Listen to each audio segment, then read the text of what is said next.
Greetings. So I'm going to start with a story, and of course I'm going to have a point, but I always start with a story. So here's the story. Back in 1991, I was working at this hospital, and I was doing pretty well. Now, we were starting to go through some tough problems because administration decided they wanted to build something in the hospital that I thought was idiotic, and they moved my entire department off-site. So we were basically in what used to be a shopping center. And then the city, because it was a city-run hospital at the time, you don't have any of those now, but a city-run hospital, and the city decided it was time to give out these tests, civil service exams. The thing is, none of the tests had anything to do with hospital work, but they decided to do it anyway.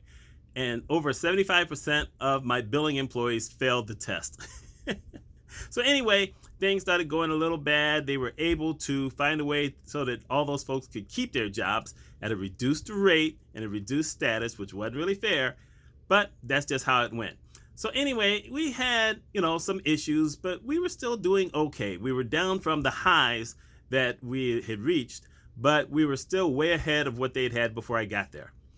Anyway, we get near the end of the year, and the CFO of the hospital comes in, and he basically fires me. Now, no one ever wants to admit they've been fired, but that happened to me. And it was disappointing. I'm like, why? He says, well, I'm not sure you were ready for the job. I'm like, wow, how did that happen? I mean, I had increased their cash by about 80% in a year. And I had brought their revenue down. I mean, it was great. And for this guy to say that, I was irked. So what happened is, basically I left, and it was hard finding another job for a while. But I decided to sue for my position because I said, wait a minute, this didn't make any sense. With the numbers I had, it just didn't make any sense. Let me take these glasses off so we can get rid of that reflection. So anyway, I decided to sue, and I didn't have a chance to win. I didn't have a chance to win because they were a city hospital, they had a city lawyer, and they had a city judge. It didn't matter what I had to say. It just wasn't going to win, but I decided to challenge it anyway. I also challenged it on an EEOC. So I filed a civil suit against them with the federal government, and I lost that on a fluke of the law at the time, which basically said that if an employer fired the person who fired a person who filed a suit within 6 months, then it showed just cause. And they fired him 2 weeks before the 6 months, and then they rehired him as a consultant. Please. Yeah, that happens all the time. Anyway, I had a tough time recovering from that because I just couldn't believe anyone would do that to me. And I kept I started to question my own skills. I said, maybe I'm not as good as I thought I was, but geez, we had such success. How could I have been that bad? It can't be me. Then later on, I got, a couple of temporary jobs just so I could, stay in my apartment. And then I got the same position at another hospital, and I had great results once again.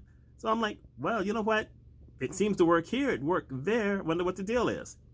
And it wasn't until I went to a conference, and I ran into a guy who was privy to some of the inside information before. He didn't work for the hospital, but he worked with the hospital in a consultant role with a big company. And he told me what went down. And I said, I always wondered what happened. How was it my fault? But they had blamed me for something. And what happened is the company found out that they were lying by blaming it on me. But they couldn't come out and tell me because they had a contract of confidentiality. So now this guy didn't work for them, and he hadn't been with them for a while. He could tell me anything he wanted to. It's like, wow. Now, here's the point I'm making after telling you that story. Sometimes we come to a point where we start to question our skills. We start to question just how good we are at anything. Maybe things aren't working well. Maybe, you're not doing as well at your job as you think you are, or, you thought you were better and something just isn't going right. Or maybe you're trying to make online sales, you're trying to write and things just aren't going well. And you're thinking, well, man, I thought I was doing everything right. It's not always you. You have to have faith in yourself. But faith doesn't always necessarily mean that you did everything the right way. Faith basically says you look inside yourself and you say, have I learned all the skills I need to learn? You look to see if maybe there's a place you can go to learn better skills. But if you can look at your record and say, look, we did good work here. Or you can say, I've touched a lot of people. I've reached a lot of people. I've done this and this and this and this. then it's not you. But you have to have faith. You have to stay strong, and you have to continue to put stuff out and continue to do the best you can. And I tend to believe that eventually it will work out for you. Even if you have to go to another place to get the respect that you deserve, it will always work out if you really are that good and if you can keep your faith. That's all I have for today. I hope y'all have a wonderful week, and I'll catch you next time.